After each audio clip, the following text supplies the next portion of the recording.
Attention bazembe bakangela kiyo bango. Bazaka ba machette bo biso na boulangerie moyen basi moyen to ça l'intervention exacte. De ba kimi nzela na bini ba belle polele la mesa te tolo polele papa. Dans l'intérêt mon côté à kokose la bana o pona dans l'intérêt na bango te. Intérêt na ngandeza ngongo na ngai. OK, tribunal elandi yo. Que Daniel de bakangela ngai. Daniel Pagi, na pe ba uchozo nga na parler ka sikola. Na bona nga pe déplacer na boyo kima. Kande père abaluki na sima bwa ke sokola. Nga tika na salon na mela ti ba zwinga. Toye a.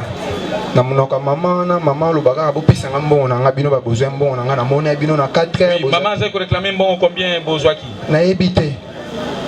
Bozwaki montante alo ba ke ba botolinga monto ba ibinga mbon autant. Kuna na nini wana batika lo isa biso eloko te. Kuna ba isa biso ka master bolo baso besoin mbongo mama na munoko na aluka libota na ngai na Daniel na ba ke indépendant ba ke négocier ba signer ba décharge.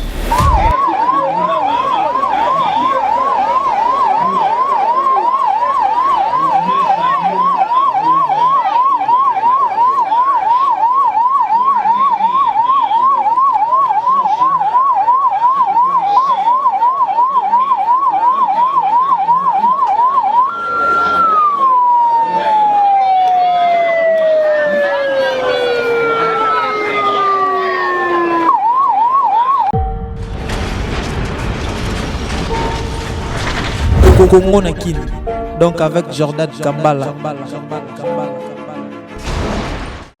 Ntamimanga grand frère. Et ça là le 15. Grand frère Cédric. Et ça là le 15. Le 15 et 11h mois et tomba vendredi. Tomba vendredi, tokina matanga vers 14h. Si ba 16h. Tozongi. Photo na ebe on tuvana na matanga. Yona Cédric. Ngai biso mibali. Bakanga biso photo mibali. Oui, bakangi bino photo mibali yona nani? Ngana Josué. Bon Cédric yako sala nini awo? Ah papa. Cédric yako sala nini? Kia matanga nde mtu abe matanga nde mtu amema biso ve Cédric. Matanga ezalaki ya Cédric. Ah. Abota na Njaga. OK. Oui. Ah. Maître, ne perturbez pas l'instruction de la manière dont nous la conduisons. Laissez le prévenu d'abord présenter les faits pour lesquels il comparaît.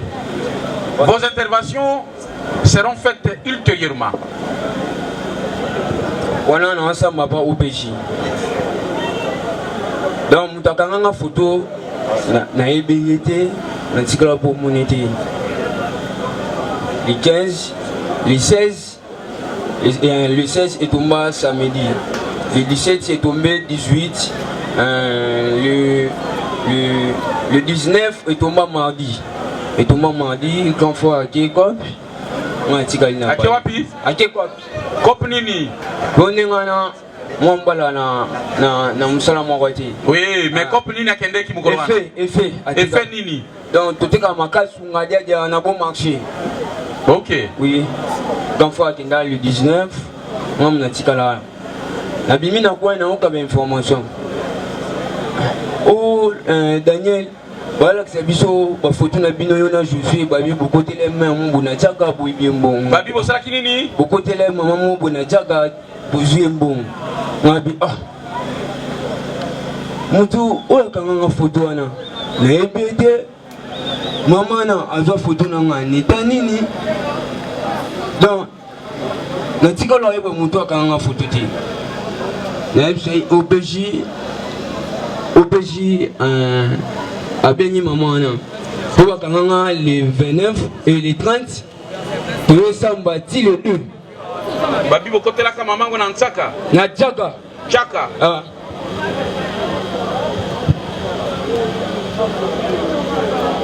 Et bokote na Chaka bosali nini? Ba mindeka na yoka ba information. O to jouer biloko. To jouer mbongo. OK. To jouer mbongo. Ngabinga makambo na ngasala ati. Ngana na temps. O basala ngo bazwaka temps mais ngata na ezalaka te nga paksa so natieki chauffeur esimbi te nakota cope na bon marché atika efe makambo wana nyonso wana nayebi te mpo epove eza te bango epove boabwa kaka foto ti nayebisi opg nabi opg okosala effort na moto akanga biso foto na moto oyo akende na kombo na biso wana kia biso toyebi mbongo to wana pusa tomona ye po ene moto aza cerveau monteur po moto afandi biso sango biso tozwi mbongo tokotelemi wana ntiaka tozwi mbongo na foto na biso to wana pusa na to wana pusa na ye tovanda depuis le 2 décembre si tokomi le 8 et le 7 maman oya ti dépose la maman kobeta biso boloba kaka bino mobozwa timina opeshi toloba ndenge nini vérité ya mwana nga makambo wana nasalaka te siko vérité oyo oyebisa biso toloba vérité lokwa nini tia tondima tozwa timbongo obe nini mpo bango le baokanga biso eloko ya liboso baolakisa biso foto foto moi mpe toboya foto eza te wana foto na biso me moto akanga biso foto wana toyebi te oyo nani akanga biso foto oyo bosela mama nazoya tovandi balobaki kombo ya mama na kombo ne nani kombo ya mama na kuna yebi te balobaka mama me nani te namona ye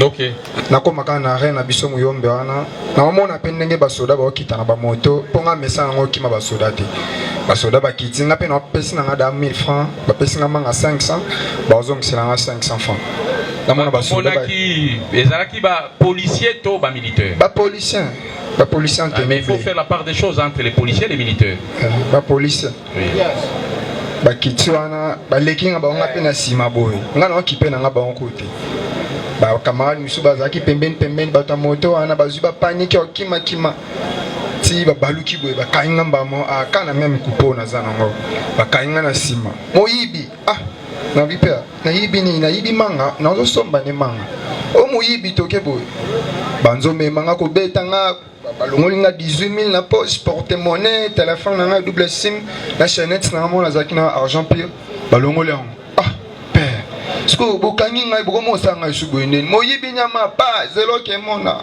beta nga nzela ti tokomi na sucette na bango bafongoli nga basinga na pemi mo moke pe na seni yo bazwi telefone bafini onani nabi o ngai ti ebo onani oleki na ngai yende moto akimaki na mbongo yende tozoluka estce okoyeba bisika zala wana bazolakisa yo telefone balakisanga telefone nini balakisanga telefone na foto na ngai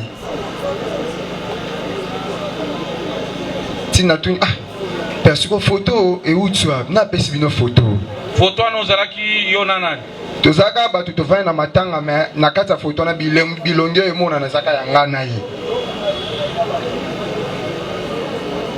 tozalaka mpe na bato tovandi groupe to mpe ya 6 personnes wana me 4 personnes wana babombi bango elongi ebimi kaka ya ye na ya ngai ti natuni bango ngai yebi na nga makambo oyo toboyebisa nga oyo ya foto kote bozwi ku foto na nayebi te nga asala réseaux sociaux na musicien nalinga foto ku mingi ekota na réseau mpo makambo esalama mpe bien o te zelo mona makambo esalama awa babimi boye miniti moke namona bakoti na mama moko boye na garçon moko boye vi ani mpe vie bakoti wana vi ana babimisi mbamo telefone afini susu alakisi masa oyo te mama bango atali boya yeyo na bieza problème nini wana sai nini obino bokotela nga na ndako boyibi nga mbongo na mais elongi nga pene okotela wana ndako moni pene yango oyo ona bosani bino te nga na yebi bino oyebi nga mama oyebi nga ndenge nini nga na yebi oto oyebi nga ndenge nini ndako vandaka na yebi te avenue vandaka na yebi te sikoyo oyebi nga ndenge nini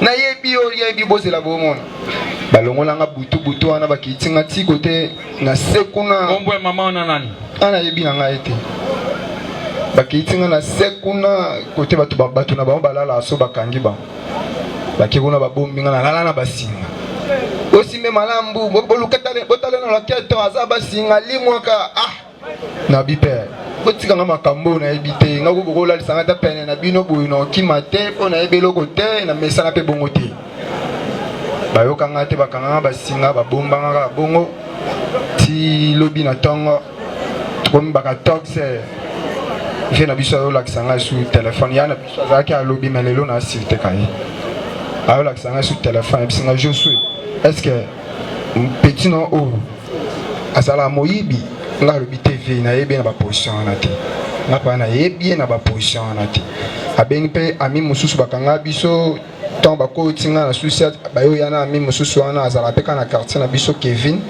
abengi yaka est-ce que yebi petso masalanga na bi na yebi evi est-ce que petso azaka moyibi masabi ah fe na yebi na ba position ote aki moyibi wana ça va je suis siko tokozwa maso ndenge nini nga bivenga na za mutu te obokozwa bokangi basinga bolati ba masque ya bonda otambwisa lokwa kulu na kenda olakisa bino isika babasa bato ezalaka isika babomba makate nga na bongo te nga na expliquer bino nde esika pa ba Daniel et pa maman na baona papa na bango boke kuna obeti kokoko papa na baona maman bango so baza ba bimisa Daniel yeyo bosi boke na nga za mutu te boko banda otambwisa bongo na bandenge mobo Fabisa va expliquer nga na yeba na bite na veni ngola papa Mombasa likola papa Mombasa boke wana bozwa Daniel azawana bakiti pe wana avant bakita maman biso déjà zala dana lipanga ba Daniel asoli na Daniel à tête reposée ici Daniel nga na za maman biye bisanga vérité soki boyebi atali kambo moko concernant mbongo yo boyebi sanga Daniel habité maman nga yebi na ngelo te nga na yibaka te maman bisa fa maman kitina ndako minute mkefe na biso pe aya kitana ba soda pona isaka ke moko me azu ba policier ayo kitana bango anda obanga na bondo buleke Daniel okima ti ba policier ba ye na porte na ba beti kokoko ya za ka ndo melati abimi afongo ba pe to luka Daniel ngai tokei ba jepe on ba yakina ton ba ye ne ba yokutanga ya lala na kasho na basinga mokonzo ayakina Daniel a bougenga yo lamuka na ibisa bino ni bakisi na bino za mike omonde na zuete yeote mutu no yeote ngabi yo mutu ucho zo kutu na ndaku akimi ote a déplacer te olo babakisi na biso za mike na ndenge nini si to va na Daniel wana ndo expliquer Daniel nde bakangia ngai Daniel pa ngape ba ucho zo ngaka na pale ka siko ya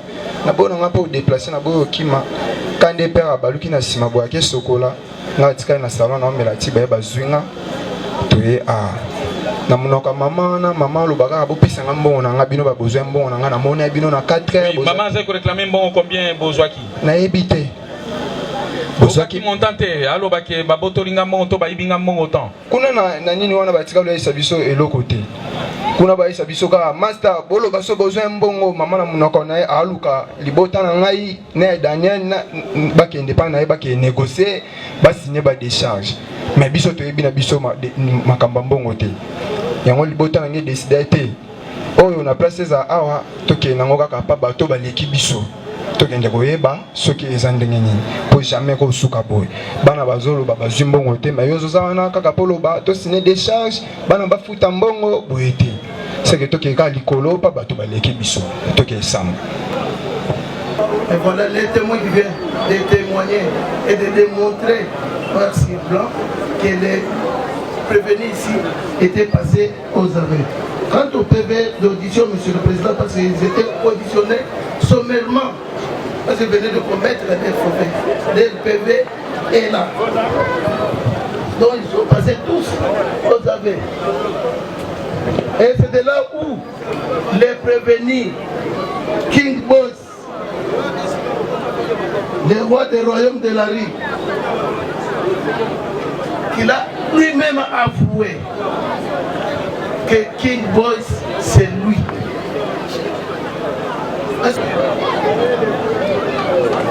Donc on a débrouillé. Ok. Au sein quelle assis? Au tangi? Tu n'as niveau ni. Tu n'as niveau ni no komaki. Nakoma ina 4e. État civil na yo. État civil na ngai. Vous êtes marié ou marié? Non, divorçant. Divorçant. Vous en avez pas ton déguisé? Papa, maman m'a dit on fait la tête de Ok, ok.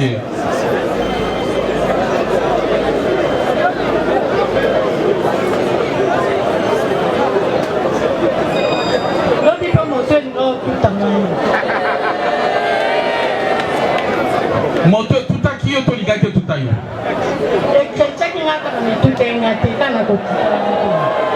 Parce que biso sa moto qui était au sala qui accident, aux en hôpital, bon tous à kunate, to continuer. Ni cambote, aux en au Québec hôpital pour la malade. Ça va.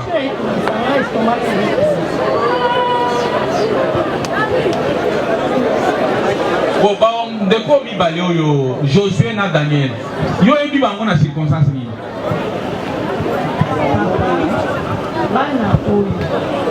Ngaine na zabone. Na bota na jaga. Jaga wapi? Na jaga ya Kinani. Mena keli bala na malolu. Na boti bana na ngai na malolu. Na tangisi bana na ngai na malolu. Na polisi bango na malolu. Bana malolu moko te papa o nga na ko bosa na bango. Malgré ti ba kombo na bango na yebi te, me bilongi na bango nyonso na malolu nga na yebi bango. Ya bano mi balé. Bango nyonso bana malolu nga na yebi bango papa.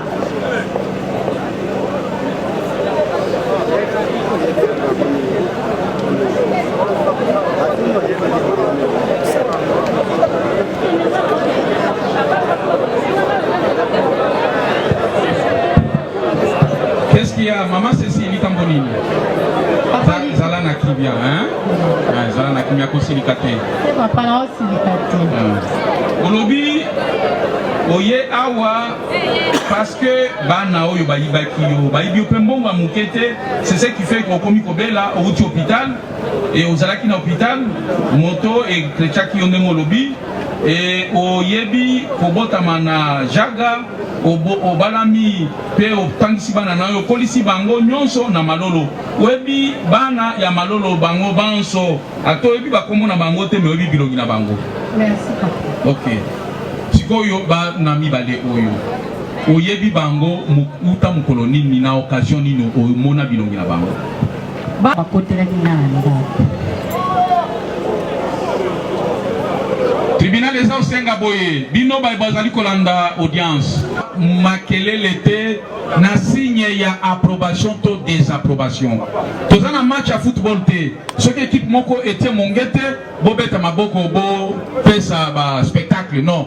Toza kolanda na kimia na limie minyonso audience nakanisi tokani. Mama loba olobi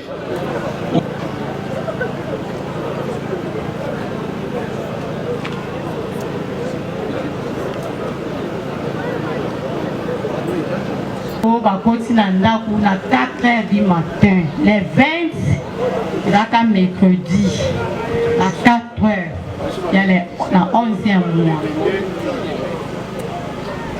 bazalaki boni na ndako bakota mibale mais libanda na bango batikali ba misusu libanda to bazalaki ebele mais mibale nde bakotaki na ndako mibale nde bakota na ndako o nga na monaki bazalaki ebele mais mibale nde bakotelo na ndako o nga na mona bilongo na bango mibale o bazaki na kati ya ndako ona de boite zo ndima ndengo wana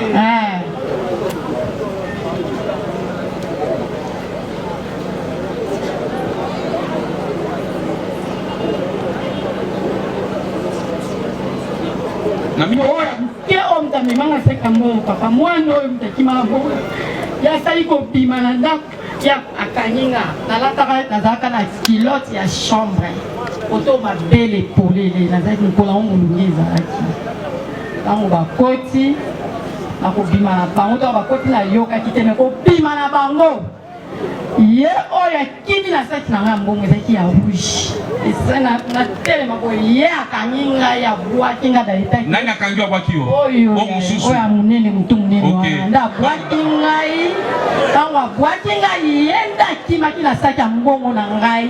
Donc Daniel avisaki ya rouge, Josué a bloqué yo abloqué ngai abwaki ngai dans les temps où il y a pas de na bimaka kutu libanda mabele polele 4 wana bato banga na lopango mama kufaki totikala basi ngai na petite sœur na ngana ndako ba bakotaki mwa mobali na lopango azati balokate ata na zobelela miyibi babangi na bango okobima tango na bimi na ba 6h wana ba dikobelela na mbongo na ba dikolila mama o bazaki na boulangerie ma papa lobi eto mona ki miyibi bazaki 4 bazokita boyena ba machette mbongo bayibi nde yo mbongo pasi boye mama na kufi omoni elongi na ye te outi musika kuna na banzela masuwa bato bazokufa oye na mbongo leli yango te bana bakimi mpo ndi bana mabe mibali bazalaki na nzela te soki bazali mbe bakangelaki yo bango bazakala bamasheti boye biso na boulangerie moye basi moye tosala intervention eza te nde bakimi nzela na bimi babele polele na mbe eza te tolo polele papa naza l'intérêt moko te ya kokosela bana oyo mpo naza l'intérêt na bango te intérêt na ngai te eza mbongo na ngai. Ok, tribunal elandi yo, tribunal elandi yo. Mbongo ezalaki na sac ya rouge. Mbongo ezalaki na sac ya rouge 4 500 francs congolais avec 470 $. Mbongo wana 470 $, eza euti na maboka locataire kaka le même jour yango euti na ye motia yango kaka na sac ya mbongo yango wana bango bamemaki mbongo wana nyonso. Olobi bazali na bamachete. Bazali na bamachete. Est-ce que bao mibale bakotelaki mpe na ndako moko na moko mpe azali na machete to mosu azali na machete? Bango oyo bakotaki na ndako papa sincèrement bazalaki na machete te me baninga na bango bakimaki na bango nde bazalaki na bamachete oyo bamonaki bango l'air bazokima.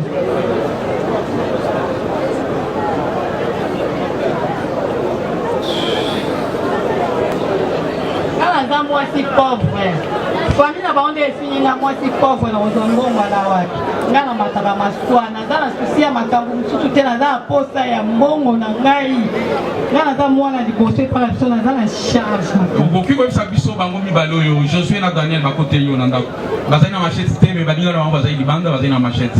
Est-ce que okoki kodécrire balataki ndenge nini mokolo wana balataka bilamba ndenge nini? Balataka noir. Balataka noir. Oui.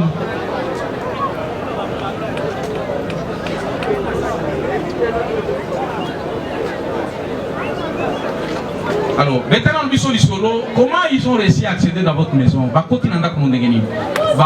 Pour ça qui portait, détruire en haut, bouki, tout qui n'a pas clé à l'oupoutaï, à fausse clé. Merci papa. Vanda kaka vanda. Bango moko, bakoye, bandenge bakota. Te yondenge moni. Parce que mamsou bazoya, 1, 2, 3, batini qui porte. Porte quoi? Bakota. Bango bakota ki ndenge nini? Porte na ngai otolala kezela ya libaya kanga kango na basete. Tema baseta ko pese ndenge na onde ba. Do ba crochet ya basete. Elembaki batindika ki ndeko tindika porte ndi bakota ki. Eza libende te ke otokanga ba crochet bo eza ya libaya.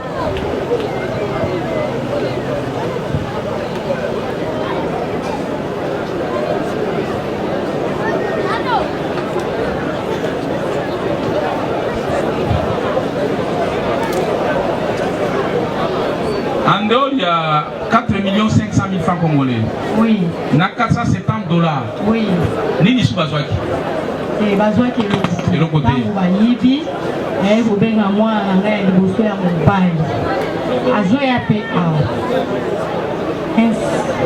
bon, tu combien dans le hein? Oh, pour la oui, tu combien dans le tu koma. Tu combien dans oui, papa. Nanda kunayo. Na 4h du matin. Pour les Zalaki, tu es Zalaki. Tozaki na courant.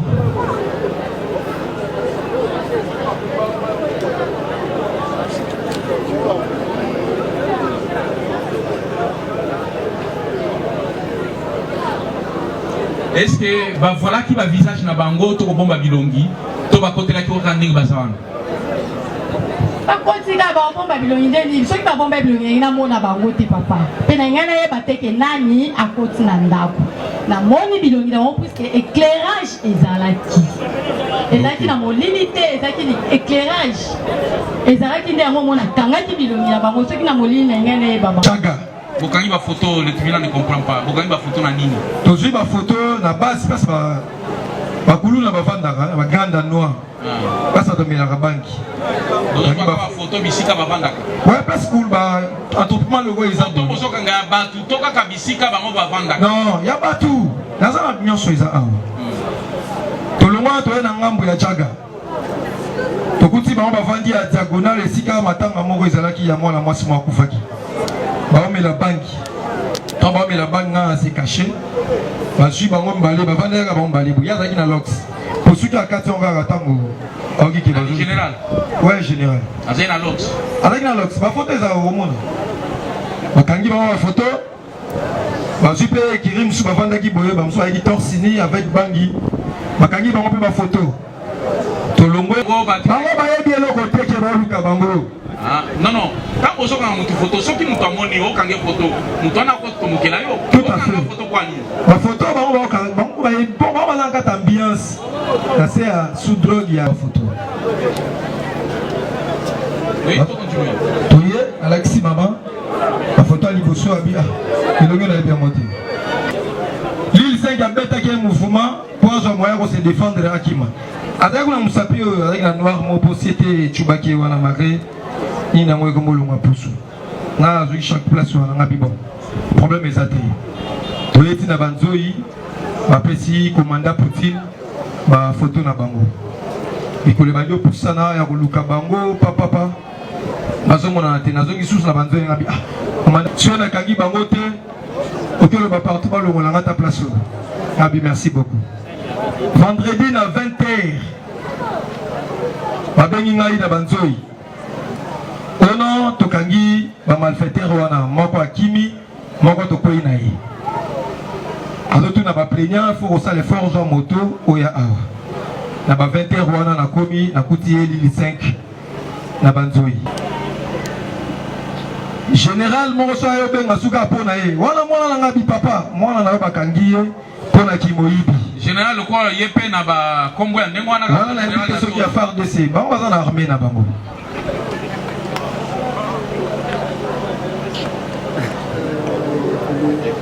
oui nde bazwi bango babino lokola baintervention ye sikoyo ya na ye ntango akiti abengi nga telefone na bino mwana kuna moni epa na bango awa apesi nga mbote mo benga ndimi eka bongo naobima wana zo bapolisi awa pembeni mpo banzoi baza mosika so na bino komaka na banzoi peut-être akokima soki teke po à la prochaine occasion bayeba teke ezalaki yo nde moto oyibaka mbongo bato jamais papa nazwi temps ya ovanda na palais naokende boulot na ngai pendant une semaine une semaine wana yo okendaka mosala te papa navandi na palais pendant le temps oyo mbongo ebungaki vi azalaki na ko mpo mama abi mbongo ebungi le 20 yoka te suki le 40e le 20 nga kati suki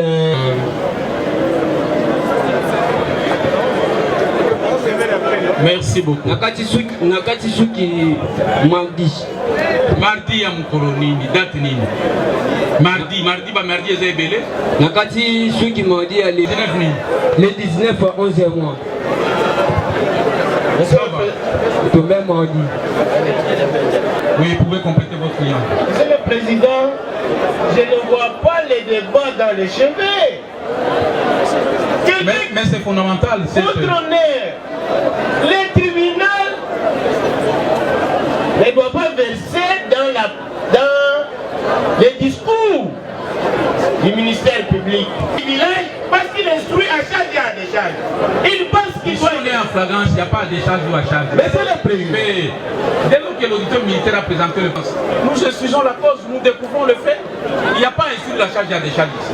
Voilà pourquoi les cheveux n'a rien à voir ici.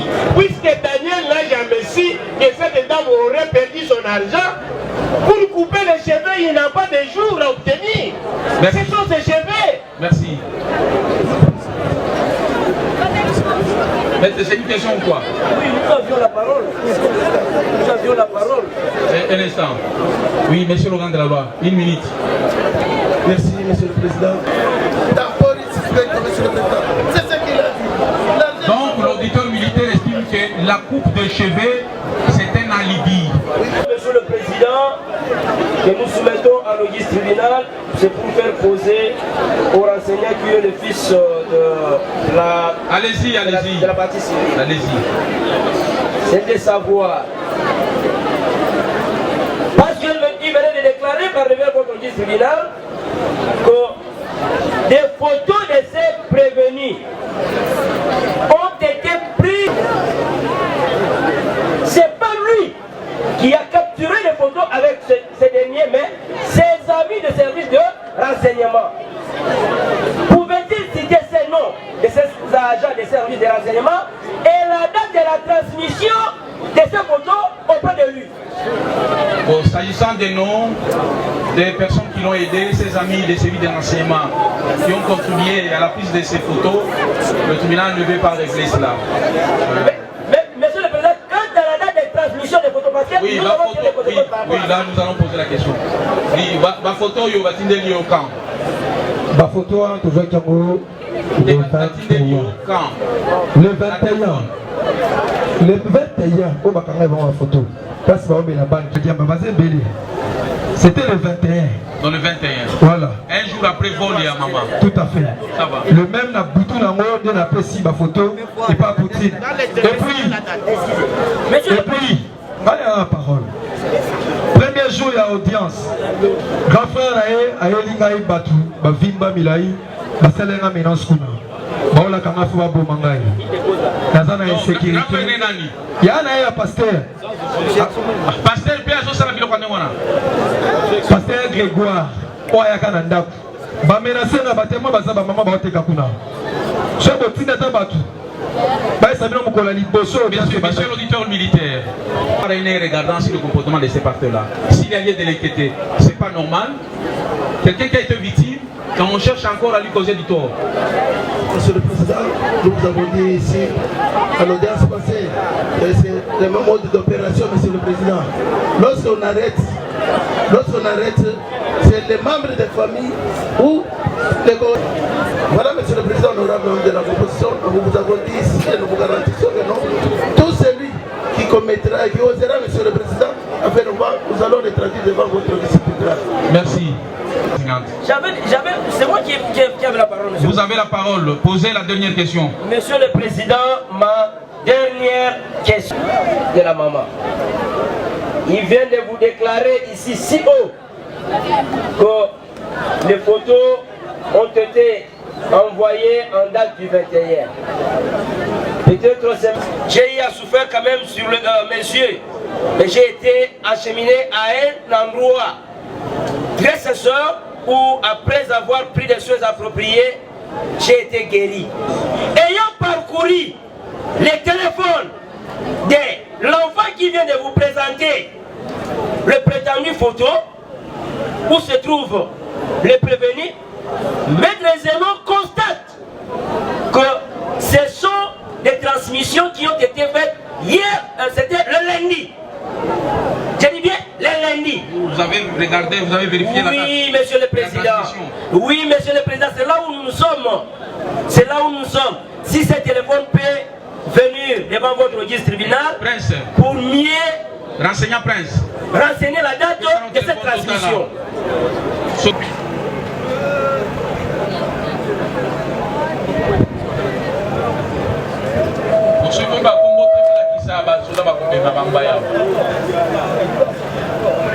Na iyela leo na iyela Yel prévenu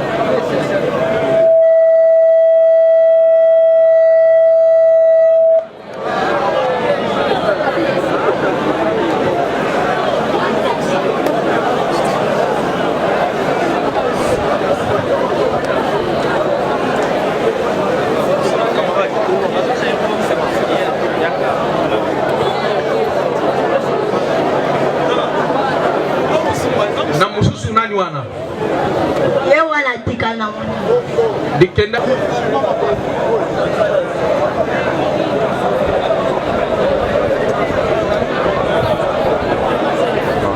ya baleke peka ba mbali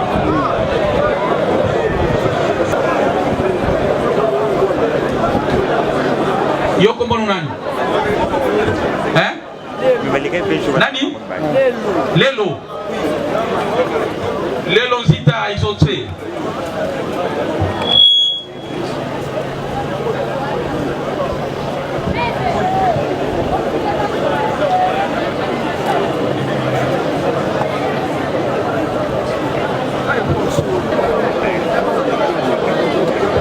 Oh, maman fait ça comme bon ayo.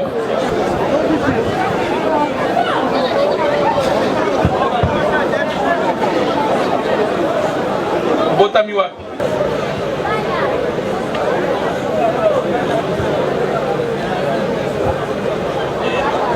Tasi bina yo? Marié. Comment bina yo? Allonge voile. Mais les Camerounais ne bino public beaucoup là. Sauf comment mutualo bikalonji c'est un problème. Toi bazuzi les Camerounais bana mibali yo mibale basali yo. Na ba 3h ya mercredi nazoyoka la porte atere nanga oyo bazobuka biso mbala moko tolamuki nanga na mobali nanga ndenge tomoni na andako bafumisiso bayebisi bofukama baza na bamachete ndenge 4 personnes nyonso ndenge tofukami na biso bazoyebisi yale bopesa biso mbongo soki topesi biso mbongo te nazokatela omwana ndenge nayoki bongo deja mobali nanga apesinga mbongo ya weze 20 000 francs ya kolamba jour wana nde nayebisi bango zela naza na 20 000 mobali nanga apesi napesa bino natala esika natie mbongo nazwi 20 000 francs non ntango yoki mieli koloba oza moto mi reproche na makambo osalaki. Non papa nayebi bango te komona bango malaboni okota boloko yo nakota na boloko te kasho malaboni okoti kasho na mpe nakota kasho te kokanganga nyonso kaka lelo mais héritier okoti na ndako na ye okoti na ndako mama Kapinga olobi boni sikoyo papa nga mutu moko na mbala moko nakota na kwambe ndako te la police ezali koya olobi boni mayebi nanga makambo te papa makambo nyonso wana pesa na ye micro oyo oyebi te bozalaka bainonsa bino nyonso yel makambo eza ndenge nini bokoti na ndako ya bato yo na moke na wana makambo nini bosali papa nga nayebi na makambo wana te ata ye nde totemi nembwe nayebi ata te boso bamonaki bino bamonaki badouble na bino bozalaka na badouble na mboka oyo nayebi na te yo oza na double na yo etambolaka ye moko oyo otikali na ndako ye mpe azalaka na double ne etambolaka etikali na ndako yango badouble wana bakende osala bioma bino sikoyo balatisi bino yango eza ndenge wana. Oui, maître.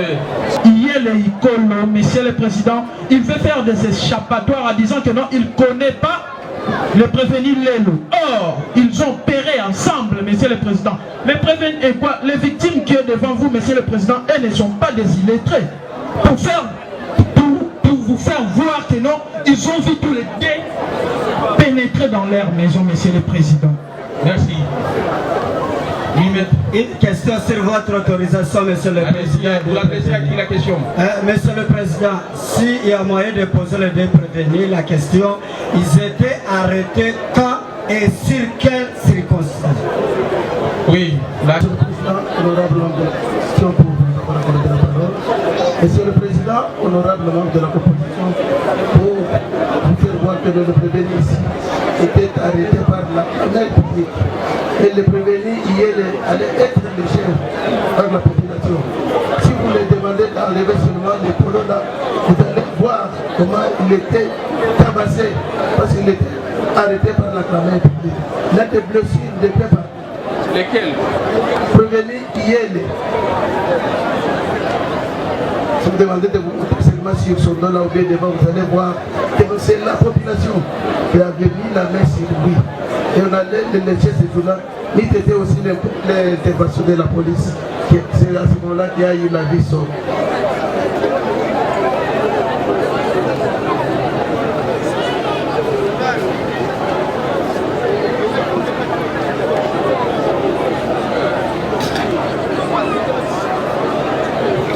Yel Icole.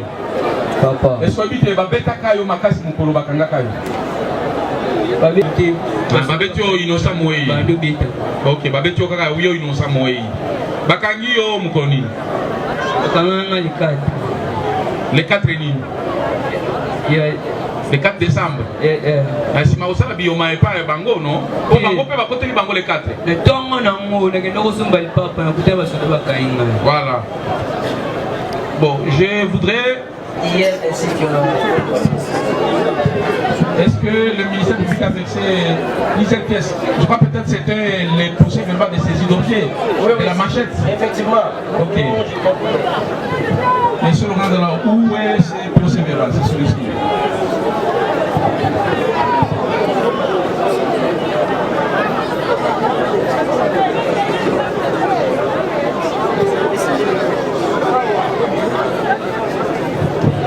Monsieur Laurent Delors, est-ce que vous avez pris soin de mettre les étiquettes sur ces manchettes-là? Hier. Ça va. Merci. Profitons, Monsieur le Président, parce que vous nous avez donné la parole pour vous dire qu'il y a les témoins qui a vécu les faits. Et c'est lui qui a fait que le premier... Je vous ai dit tantôt que je suis parmi ceux qui connaissent le vrai Corona à Bissau. Et comme toujours, je ne suis pas un bourgmestre de bureau. Je circule toujours. J'étais dans ma besogne, tout près du rail, assis avec des mamans avec qui je parlais, et tout de suite, mon téléphone sonne. Le bourgmestre même commencé à courir parce qu'on a dit qu'on veut les brûler. Je suis descendu en courant, s'il vous plaît. Et il pleuvinait. Je suis arrivé sur les lits. J'ai trouvé celui-ci, talanga bien. Lesquels? Celui-ci. Yel. Azolenga. Yel. Oui, Yel. Oui. Azolenga, on dirait Moutou. On les tabassait déjà. On les tabassait. Et Ngai Basopinde Maï. Zamaï Basopingai. Yango nazo. On était que babetier. Ils en maï. Non, déjà, non, Ngana Touniye. Kolenga na yepona Maï Basopi. Et babeta qui est. Oui. Alors les autres, Bazoyana Banzete pour babeta Oyo. Yami Bale. Bonjour, prenez. Bazoyana prenez. Vous avez sauvé les vies. Ils ont eu la vie sauve. J'ai demandé à la police, Bacha Bango, Bayana Bango, Namemi Bango Mibale. Nache Bango na Mutuka, et c'est moi qui les ai amenés jusqu'à elle. Ils connaissent. Hein? La Koshi? Hein? Voilà. Ah! Prévenu Lélo. Cette autorité de fomenter des choses contre vous pour lui avoir fait quoi? Nini bino bosalier pour être conseillé bino makam. Tout ça le que papa. C'est quoi c'est pas bisoki. Bakangi biso to vandi kuna siat ti aya jubiso ne ya moitié biso. Est-ce que balingaki batumba bino te? Non, détail. A donner ma population la détail. Est-ce que vous mettez ça vous makama ni vraiment? Papa, njamba ali ko rata la maso na cause.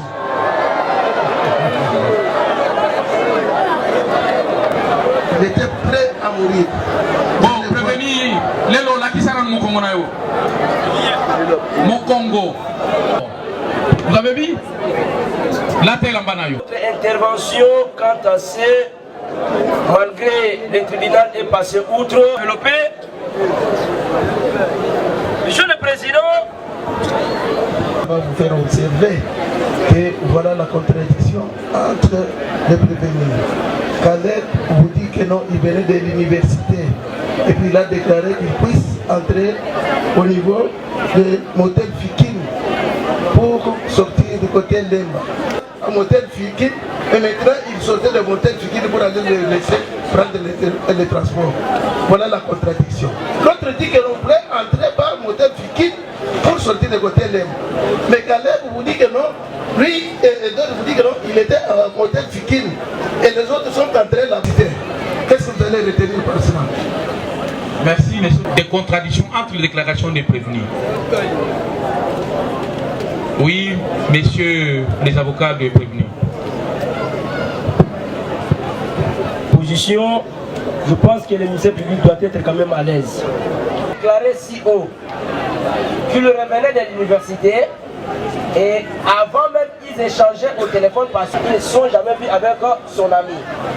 Et il lui avait même promis, après le retour de l'université, il pouvait aller le visiter.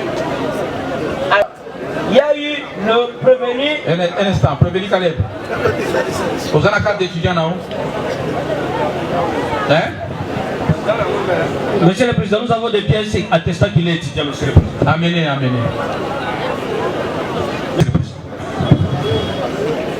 Oui, poursuivez maître. Oui. Voire même, il y a même les documents, les syllabus qui devaient défendre cette année même. Mais on a bloqué ça. Voilà, Monsieur le Président. C'est un étudiant. Sur ce, Monsieur le Président, lequel Ami n'a pas nié, Monsieur le Président. Il vient de vous dire si il s'agit du prévenu Eduardo, qui dit oui, réellement, M. Caleb, c'est un ami avec qui on a étudié et nous avions passé un temps même le sport. Monsieur le Président, il n'y a pas un péché entre amis pour se rendre visite. Il n'y a pas un péché quant à ça. Et l'objet de leur visite, Monsieur le Président, ne concerne même pas cette cause. Ça ne concerne même pas cette cause. L'auditeur militaire devrait présenter les faits pour lesquels les prévenus sont poursuivis. Mais voilà là où il est en train de tergiverser. Monsieur le Président, vous allez constater que les prévenus se connaissent étant amis de la classe. Je pense que le tribunal d'essayant quelques regrets à la disparition de l'éminent professeur qui vient de nous quitter, qui était l'un de leurs amis. Deuxièmement, Monsieur le Président, le prévenu Eduardo vous dit clairement, ils étaient venus me rendre visite. À la sortie, nous nous sommes croisés avec la force du progrès. Ici, parce que j'ai comparé dans une des causes de la force du progrès. Le tribunal d'essayant devant cette force ne pouvait même pas se tenir. Nous allons chercher des voies, des fuites ici. Je l'ai dit. C'est un dossier qui a conduit même un bâtonnier à la condamnation. Monsieur le Président, la force du progrès, c'est une force qui est très très sensible. Très sensible. Monsieur le Président, constatez que les déclarations de prévenir, ils n'ont pas divergé comme le ministère public, ils sont restés constants. Et preuve en eux, vous avez vu que le prévenu Moulou vient de produire devant votre tribunal ses preuves attestées. Malgré la circonstance qui est arrivée de son arrestation, mais Monsieur le Président, c'est un intègre qui ne pouvait pas se mêler dans des histoires qui ne méritent même pas. Monsieur le Président, vous allez balayer ce que le ministère public venait de dire, il y a contradiction, il n'y a pas contradiction. Merci les beaucoup. prévenus sont restés constants. Sirabondama, Monsieur le Président. Sirabondama, Monsieur le Président. Monsieur le Président. Monsieur le défenseur militaire, vous assistez aussi les prévenus? Oui, Monsieur le Président. Ça va. Ce sont les trois prévenus que je suis daté de t'assister, Monsieur le Président. Ça va. Nous avons suivi ce tribunal. Alors, comme nous sommes en train de découvrir les faits ensemble, nous voulons justement dire ceci. Si paraît possible, le ministère public va persister et dire qu'il s'agissait de la bagarre entre Koulouna, nous allons nous poser la question de savoir, Monsieur le Président, pourquoi seulement une partie qui devrait être déférée par devant votre tribunal et l'autre partie, aucune personne n'a été arrêtée. C'est une question que le ministère public peut nous expliquer. Nous avons dit. Merci. Ils ont été arrêtés avec des machettes, des instruments. Merci, Monsieur le Président, honorable membre de la composition pour... Monsieur le Président, honorable... Monsieur le greffier, veuillez verser ses pièces dans le dossier. Les preuves de paiement de différents frais académiques par le président. Monsieur le Président, d'abord, avant d'y arriver, on vous a parlé ici des noms, voilà des syllabus. Je ne sais pas ces syllabus ici viennent de quel professeur, parce que nous savons que non d'un professeur. Est-ce que ça, on va appeler ça de syllabus, Monsieur le Président? Est-ce qu'avez-vous vu les bordereaux de versement ou de paiement de frais académiques? Nous allons y arriver, Monsieur le Président. Parce que ici, on vous a présenté ici, et donc voilà, on a écrit, je signale que l'étudiant Moula Mandombo Caleb a sauté les frais académiques. Puis tout les enrôlements, même par la deuxième session. J'ai dit ce qui est écrit. Écrit ça, et dans quelles circonstances? Et c'est écrit seulement Dorcas. Dorcas, c'est qui? Je ne sais pas si c'est l'un des... Non, non, monsieur Laurent de la Loi, le tribunal vous demande de commenter le bordereau de versement de frais académiques à la Raoban. Est-ce que vous avez vu ces pièces? Merci. Nous avons... Réagissez par rapport à ça. Mettons de côté les syllabistes. Nous avons vu, monsieur le président, le versement c'est fait le 2. Il y a les 5. Non, non, c'est pour attester sa qualité d'étudiant. Nous n'avons pas, pas dit ici que non, il n'est pas étudiant. Nous n'avons pas nié sa qualité. Et il y a même, monsieur le président, honorable de la composition, donc, la démarche des licenciés. Suivez, monsieur. Qui se comportent des coulounes, monsieur le président. Suivez, monsieur. Nous avons les licenciés qui sont des joueurs. Mais monsieur Laurent de la Loi et vos apaisements, ou des partis prévenus, consiste à démontrer que M. Caleb, c'est un étudiant inscrit régulièrement à l'ICIPA. Par rapport à son statut d'étudiant, on ne refuse pas qu'il y a des étudiants qui peuvent se compromettre. Mais il jouit d'une présomption d'un bon citoyen. C'est ça la démarche. Merci, monsieur le président, parce que nous sommes en train de démontrer, monsieur le président, si vous allez même au niveau de la santé, dire que non pas si on les appelle les honorables, ils n'ont pas aussi des droits de dérapage. De la même façon, nous filmons aussi les étudiants. Nous étions, avant d'être ce que nous sommes aujourd'hui, nous étions les étudiants. La bagarre qui a eu lieu dans une institution et c'est réglé dans cette institution, les règlements intérieurs de l'Assemblée nationale, c'est comment vider cette question dans sa substance au niveau lit. Nous faisons ceci. Monsieur le Président, nous n'avons pas encore terminé parce que vous avez... Oui, terminez rapidement alors. Merci, Monsieur le Président, parce que...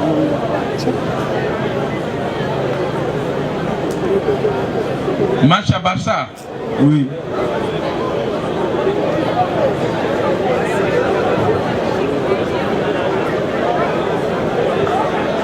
Oui, monsieur l'auditeur militaire, est-ce que avez-vous un récit de fait à présenter au juge quant à la... Monsieur l'auditeur militaire, vous a suivi.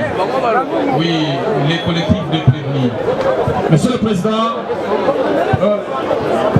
je serai compétent. Oui. Monsieur le Président, nous sommes devant un tribunal aguerri. Vous avez attisé le fait. Nous sommes devant un tribunal aguerri. Je pense que le terme qui sont importants, c'est le mandat du prévenu. Nous parlons au nom et pour le compte du prévenu. Merci pour avoir retiré vos propos. Alors, dans ce cas, je crois que... Oui. Et voilà, monsieur le Président, oui. Vous allez constater que ne peut pas être dans le droit de poursuivre l'auteur. Il a l'action, monsieur le Président. Il a l'action. Il n'y a pas de réserve. Mais quand le ministère public a trouvé qu'il est versé, monsieur le Président, on s'est mis devant le registre tribunal, nous connaissons sa taille et on le tue. Merci. Je crois que, monsieur Ronan Dorala, on vous a coupé l'ordre au pied. Vous ne réagissez plus. Et les mots qui ont été prononcés, lesquels mots peut-être auraient vexé votre personne ou auraient torpillé votre conscience. Ces mots-là ont été retirés. Et ce fait-là, je crois que l'incident est clos. Réel. En tout cas, nous sommes en procédure. Si nous terminons l'interrogatoire de tous les prévenus, ne soyez pas surpris que l'on demande aux partis civils de préparer leurs conclusions. Le ministère public nous résumer l'affaire pour requérir les peines et les partis prévenus plaider aussi. Ah, voilà, donc que les partis soient prêts pour en découdre à tout moment. Merci, cette cause est suspendue et elle reprendra le vendredi à 9h. Merci.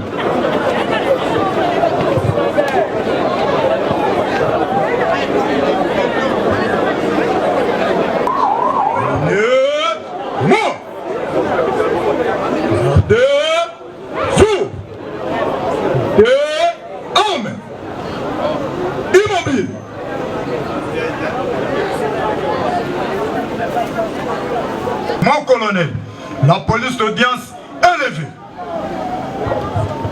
Merci pour la première reprend le vendredi à 9h. Quant aux prévenus, ils sont à la disposition des auditeurs militaires, officiers du service public pour les conduire à la prison. Arme au pied repos. À vos autres, mon colonel.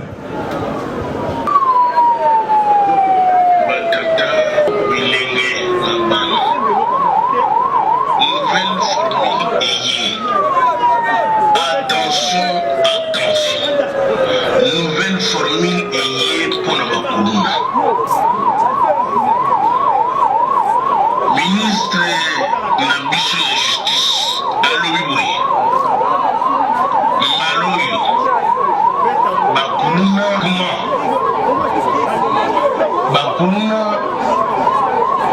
bakokende so makala ndenge babandokende te na misu ya bato bakojuge yo sor na yo eza peine de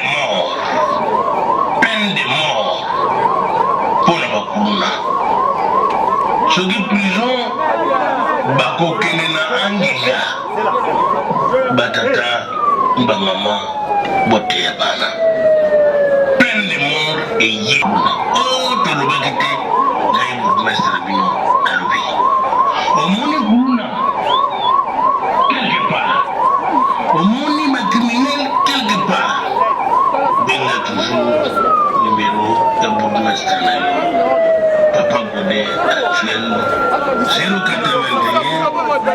266 51 77 na Zongeli 081 266 51 77 na bana opération pour fêter na kimia ici bandit na yango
Congo na Kin. Donc avec Jordan Kambala.